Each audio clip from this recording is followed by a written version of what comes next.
Hi ஒருவன் இந்த வீடியோவில் நம்ம என்ன பார்க்க போகிறோம் அப்படின்னா 12th 11th மட்டும் இல்லை 6th standard 12th standard வரைக்கும் அஃபிஷியலாக கவர்மெண்ட் வந்து குவார்ட்டர்லி எக்ஸாம் டைம் டேபிள் வந்து ரிலீஸ் பண்ணிட்டாங்க. ஸோ அஃபிஷியலுங்கிறப்போ எல்லா டிஸ்ட்ரிக்ட்டுமே ஒரே டைம் டேபிள் தான் சொல்லியிருக்கிறாங்க.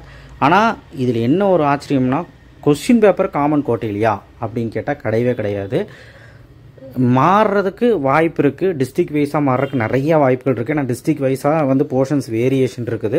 So district version Madurai district வந்து சில டைம் டேபிள்கள் பார்த்தேன், சென்னை டிஸ்ட்ரிக் பார்த்தேன். ஸோ அதனால் மாறுறதுக்கு வாய்ப்புகள் இருக்குது. ஸோ அதனால் தயவு செய்து வந்து பார்த்திங்கன்னா காமன் குவார்ட்டர்லி கிடையாது அப்படிங்கிறது மட்டும் தெரிஞ்சுக்கோங்க. இருந்தாலும் சந்தோஷம்தான். ஸோ எதாக இருந்தாலுமே பார்க்கலாம். பட் ஆனால் இதுதான் வந்து official time table for all district Tamil Nadu government aided and government ஸ்கூலுக்கு. ஸோ அந்த சில மெட்ரிகுலேஷன் ஸ்கூல் இது ஃபாலோ பண்ணுறாங்க.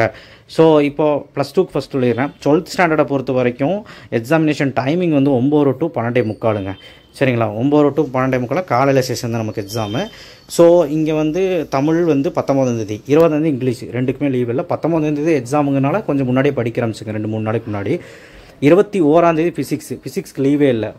பேசாமல் முன்னாடியே ஃபிசிக்ஸ் எல்லாம் கொஞ்சம் நல்லா படித்து வச்சுக்கோங்க. ஆல்ரெடி இம்பார்ட்டன்ட்லாம் போட்டாச்சு, நல்லபடியாக படிக்கிறவங்க. 22 லீவ் விட்டு மேக்ஸ், ஒரே ஒரு நாள் கேப்பில் மேக்ஸு கண்டிப்பாக ஃபஸ்ட் வால்யூம் ஃபுல்லாக படிக்கிறது கஷ்டம் தான். ஸோ வேறு எல்லா எக்ஸாமையும் பார்த்துக்கோங்க. 25ஆம் தேதி ஒரு நாள் கேப் விட்டு பயாலஜி. ஸோ பயாலஜிக்கும் ஒரு கேப் இருக்குது. அதே மாதிரி லாஸ்ட் எக்ஸாம் 26 வந்து computer science. So computer science. அதுக்கப்புறம் 27 வந்து பார்த்திங்கன்னா உங்களுக்கு இது கெமிஸ்ட்ரி சரிங்களா. ஸோ லாஸ்ட் எக்ஸாமாக கெமிஸ்ட்ரி வச்சுருக்காங்க. கெமிஸ்ட்ரிக்கும் லீவ் இல்லை, அதாவது கம்ப்யூட்டர் சயின்ஸ் ஸ்டூடெண்ட்ஸ்க்கு லீவ் இல்லை. பட் 25ஆம் தேதி பயாலஜிக்கு கேப் இருக்கும், அதில் நீங்கள் கெமிஸ்ட்ரி படிக்கலாம். அதே மாதிரி பயாலஜி ஸ்டூடெண்ட்ஸ்க்கு வந்து ஒரு நாள் கேப் இருக்கு இல்லையா, கேப் இல்லை அவங்களுக்கு. கம்ப்யூட்டர் சயின்ஸில் கேப் இருக்கு இல்லையா, ஒரு நாள் கேப் இருக்கு இல்லையா பயாலஜி ஸ்டூடெண்ட்ஸ்க்கு 26ஆம் தேதி, அதில் நீங்கள் வந்து கெமிஸ்ட்ரி படிச்சுக்கலாம். ஸோ இதுதான் வந்து டைம் டேபிள். இது நீ பிடிஎஃபாக தரேன். ஸோ எதுக்குமே லீவ் இல்லை, எல்லாத்துக்கும் ஒரு நாள் கேப் இருக்குது, அவ்வளோதான். ஃபிசிக்ஸ்க்கெல்லாம் லீவே இல்லை, பயாலஜிக்கு ஒரு நாள் கேப் இருக்குது, அவ்வளோதான். கெமிஸ்ட்ரி கேப்பே இல்லை இந்த கம்ப்யூட்டர் சயின்ஸ் ஸ்டூடெண்ட்ஸ்க்கு. அண்ட் பயாலஜி ஸ்டூடெண்ட்ஸ்க்கு அந்த ஒரு நாள் கேப், அவ்வளோதான். ஸோ எல்லாமே ஒரு நாள் கேப்பு தான். ஸோ +1க்கு வந்து பார்த்திங்கன்னா மத்தியானம் எக்ஸாம் வச்சுருக்காங்க, 1:15 to 4:30. So 19 Tamil, 20 English, 21 physics. அதே மாதிரி 23 ஒரு நாள் கேப் விட்டு மேக்ஸு, 25 வந்து கெமிஸ்ட்ரி, 24ஆம் ஒரு நாள் கூப்பிட்டு கெமிஸ்ட்ரி. ஆனால் இங்கே மட்டும் அவங்க வேரியேஷன்ஸ் இருக்காங்க, பயாலஜி கெமிஸ்ட்ரி. அதுக்கப்புறம் 26 வந்து கம்ப்யூட்டர் சயின்ஸு, 27 வந்து பயாலஜி. ஸோ அந்த மாதிரி தான் இங்கே வச்சுருக்காங்க. 27 தான் பயாலஜி, ஓகேங்களா. ஸோ இது வந்து பார்த்திங்கன்னா உங்களுக்கு நான் கீழே பிடிஎஃபாக தரேன். ஸோ 11th ஸ்டாண்டர்டை பொறுத்தவரைக்கும் லீவ் இருக்கான்னு கேட்டால் கெமிஸ்ட்ரிக்கு மட்டும் ஒரு நாள் கேப் இருக்குது, மேக்ஸ்க்கு ஒரு நாள் கேப் இருக்குது.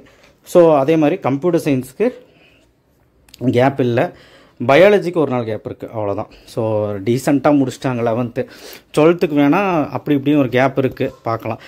எனிவே லீவ் இல்லைங்கிறது உண்மை தான். 20ஆம் தேதி 19ஆம் தேதியிலேருந்து வச்சு 27ஆம் தேதிக்குள்ளே முடிக்கணும் தான் அவங்க எய்ம், அதனால தான். ஸோ அதே மாதிரி கிளாஸ் 6 ஸ்டாண்டர்ட் வந்து 9 to 11:30 duration of exam. Class 7 வந்து 1:15 to 3:15 duration of exam. So duration of exam 8th ஸ்டாண்டர்டுக்கு 9:30 to 12 o'clock. 9th ஸ்டாண்டர்டுக்கும் 10th ஸ்டாண்டர்டுக்கும் வந்து பார்த்திங்கன்னா டைம் போட்டிருக்காங்க பாருங்கள், 9:45 to 12:45 10th ஸ்டாண்டர்டு, அதாவது காலையில். 9th ஸ்டாண்டர்டுக்கு வந்து மதியம் 1:30 to 4:30, ஓகேவா. ஸோ அப்போ யாருக்கு மதியம் யாருக்கு காலையிலங்கிறது கரெக்டாக பார்த்து வச்சுக்கோங்க. 6th ஸ்டாண்டர்டை பொறுத்த வரைக்கும் 20ஆம் தேதி 6th 7th 8th 9th 10th எல்லாத்துக்குமே தமிழ். 21ஆம் தேதி எல்லாத்துக்குமே ஃபிசிக்கல் எஜுகேஷன், 10th ஒன்றும் இல்லை. 23ஆம் தேதி ஒரு நாள் கேப், 2 நாள் கேப் விட்டு இங்கிலீஷ் எக்ஸாமு. ஒரு நாள் ஆப்ஷனல் லாங்குவேஜ் பெரும்பாலும் யாருக்கும் இருக்காது. மேக்ஸ்க்கு ஒரு நாள் கேப் இருக்குது, ஆப்ஷனல் லாங்குவேஜ் வரனால மேக்ஸ்க்கு ஒரு நாள் கேப் இருக்குது 10th ஸ்டாண்டர்டுக்கெல்லாம். ஸோ அதே மாதிரி எல்லா 6th standard to 10th standard வந்து சயின்ஸ் 26ஆம் தேதி. ஸோ அது கேப்பே இல்லை. 27ஆம் தேதி சோஷியல். ஸோ என்னங்க டைம் டேபிள், இது லீவே இல்லை. ஸோ இதுதான் வந்து அஃபிஷியல் டைம் டேபிள். ஸோ பார்த்துக்கோங்க, ஓகேவா. ஸோ எனிவே எல்லா இம்பார்ட்டண்ட்டும் போட்டிருக்கேன். 10th standard 11th standard 12th standard எல்லாமே சப்ஸ்கிரைப் பண்ணி வைங்க. எல்லா இம்பார்ட்டண்ட்டும் போட்டிருக்கேன். தயவுசெய்து நம்ம சேனலை சப்போர்ட் பண்ணி வைங்க. ஏன்னா இதுக்கான டைம் வந்துருச்சு. கண்டிப்பாக வந்து பார்த்திங்கன்னா இந்த ஒரு வாரமாவது கரெக்டாக உட்காந்து படிங்க. நம்ம ஷெட்யூலை ஃபாலோ பண்ணி நம்ம சேனலை ஃபாலோ பண்ணுங்க. தேங்க்யூ.